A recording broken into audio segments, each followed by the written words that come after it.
Super Mega Foxy Hot Friend Bro here with Ping Pong Ball. Yes, this is a souvenir from my latest trip, which you may recall was to Phuket. Now, Phuket had some pros and some cons. I enjoyed myself. I was horrified. I'm going to talk about both, but I'm going to start with the pros because being positive. Asa. For starters, I had one day of glorious weather. It was beautiful. There was a few clouds just to make the sky look pretty. It was a comfortable temperature, as in hot enough to sit by the beach, and I was able to just relax. I did pretty much nothing that day. I sat by the beach, I read a book, I went swimming, ate food, and that was my Sunday. It was lovely. I had a great time. I went to 2 beaches that day. 3, I guess. I started at Patong Beach where I caught a cab and a tuk-tuk. And then I went to Karan, and from Karan you can walk all the way to Kata Beach. It's a big banana-shaped beach with a bit of a rocky outcrop, and that makes Kata Beach. So I did that, and I loved it. The sand there is just powder soft, and the water from the Andaman Sea is crystal clear. I know that's a cliche, but it is. It's crystal, completely transparent. And so when you're about, less than a foot in the water, you can already see fish swimming around.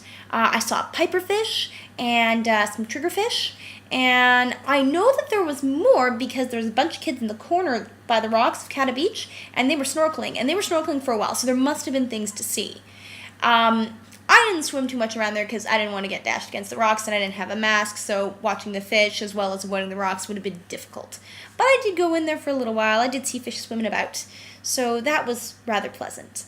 The sand, as I said, was really soft, so it was great to walk on. It was great to sit down on and watch the sunset.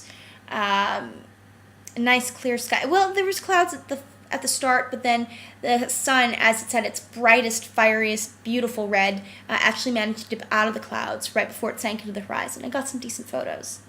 So that was quite wonderful.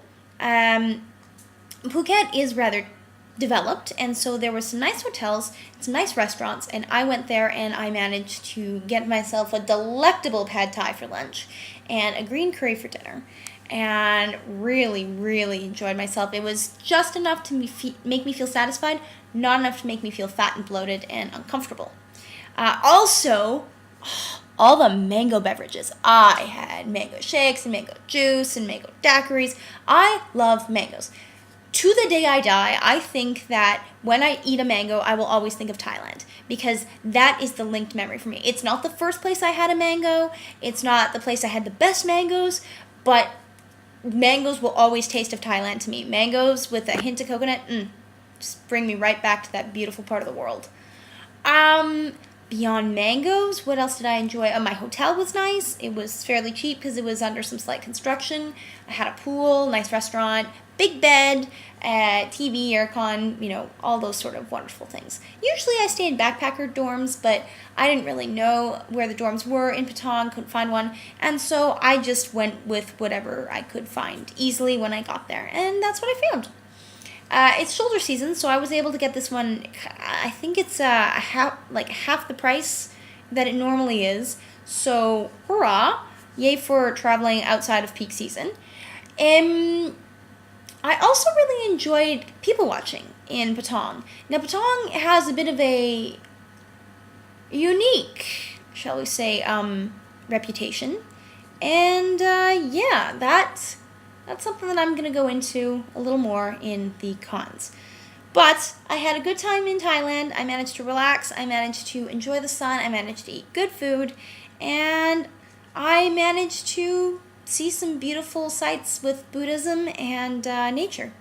So, yeah, pros of Phuket.